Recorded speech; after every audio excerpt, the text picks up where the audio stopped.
Meu nome é Heraldo Vasconcelos, sou ex-bibliotecário e documentalista da Fundação Getúlio Vargas, da EASP São Paulo. Estou aqui com o professor Miguel Vilardi, diretor do Colégio Dom Pedro II, colégio tradicionalíssimo do Rio de Janeiro, da unidade Realengo. E então perguntam para o professor Miguel, qual o cenário hoje desse colégio que é tão conceituado no cenário nacional, que é um colégio de grande importância na educação brasileira? Bom, para mim falar do Pedro II é sempre uma satisfação, porque minha mãe foi aluna do Colégio Pedro II, eu fui aluno do Colégio Pedro II, e hoje poder estar diante até de um novo projeto que representou uma mudança depois de 40 anos no colégio, que foi a criação dessa unidade de Realengo, que é uma nova unidade criada a partir, assim, durante 40 anos o colégio não teve nenhum tipo de crescimento e ficava centralizado numa região do Rio de Janeiro, mais próximo à Zona Sul. Hoje o colégio, após Realengo, expandiu também para Niterói, indo para outro município, e posteriormente para Duque de Caxias. E no cenário nacional, o Pedro II às vezes até surpreende a nós mesmos. Quando nós viajamos para fazer alguma participação em congresso, algum curso, e que as pessoas sabem que trabalhamos no Colégio Pedro II de outros estados do Brasil, ficam muito curiosos em conhecer qual é a atividade desse colégio, como funciona, porque ele às vezes nos parece até mais famoso fora do Rio de Janeiro do que no próprio Rio de Janeiro. O Pedro II hoje ele tem em torno de 14 mil alunos, dividido em 14 unidades, entre unidades 1, que são as unidades que trabalham com o primeiro segmento do ensino fundamental, Ensino fundamental. E as unidades 2, que trabalham dos final, das séries terminais, finais do ensino fundamental e ensino médio. Em São Cristóvão, por exemplo, nós temos 3 unidades. Lá separou Fundamental 1, Fundamental 2 e ensino médio. Então é um colégio basicamente de educação básica, que agora também começa a caminhar para o eixo tecnológico. Certo. Porque hoje a escola está tendo uma transformação até a partir agora do dia 26, foi publicada a nova lei para o colégio, e ele fica equiparado aos institutos federais, que são as antigas escolas técnicas, de forma que mantenha a tradição do colégio, nós não vamos perder a nossa característica, mas tem uma garantia também de permanência no eixo federal. E o que garantia o Pedro II ser uma escola federal era um parágrafo constitucional,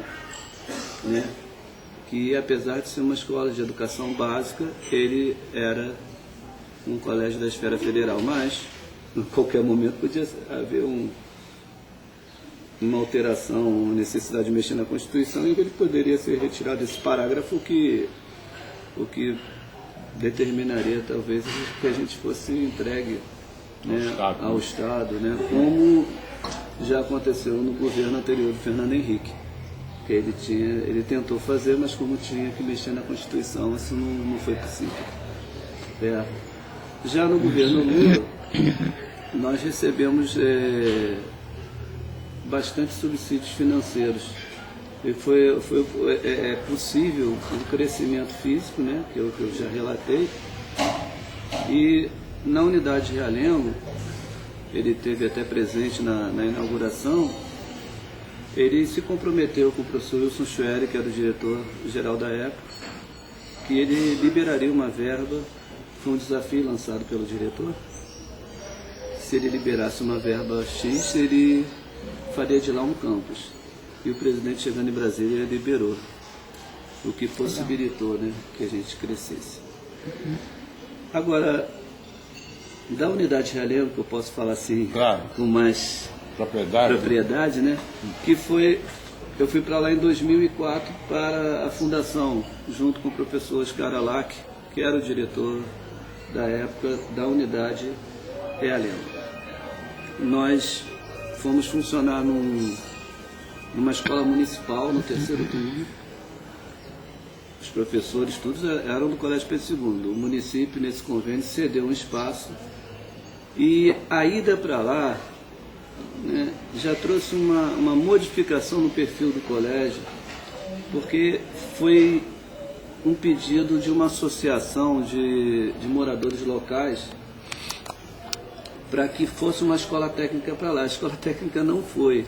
Então eles foram procurar o Pedro II. Perfeito.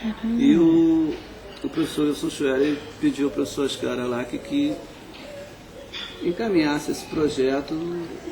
Fez então esse convênio com a prefeitura.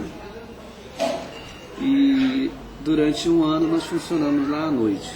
Foi a primeira vez que o colégio fez um concurso com cotas. 50% das vagas para alunos de origem de escolas municipais ou estaduais, escolas públicas, sim. E 50% para os demais. E começamos a funcionar em 6 de abril de 2004.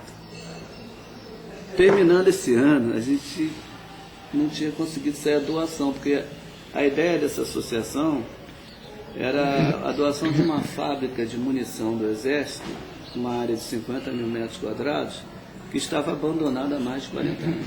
Perfeito. E a doação não tinha saído e o prefeito da época, já reeleito, rompeu o convênio. Então, nós tivemos 30 dias para tentar arrumar um outro lugar. E procuramos então a comunidade, justamente essa associação, para nos ajudar, para evitar de acabar essa unidade que era experimental na época e que tinha só 196 alunos. Então, essa comunidade nos levou até o padre João, da igreja de Magalhães Bastos, que faleceu inclusive no ano passado.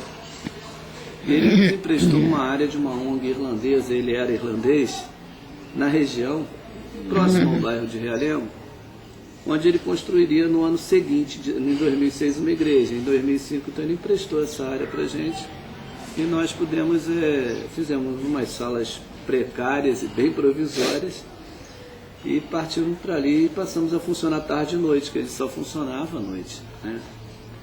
E daí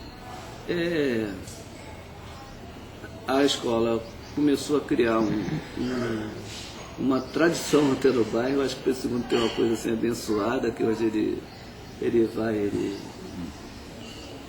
traz energia boa.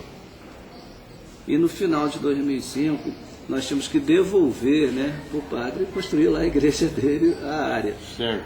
Foi quando saiu a doação e do Exército passou para o MEC, do MEC para o colégio, e nós fizemos umas salas de aula e passamos a funcionar manhã, tarde e noite.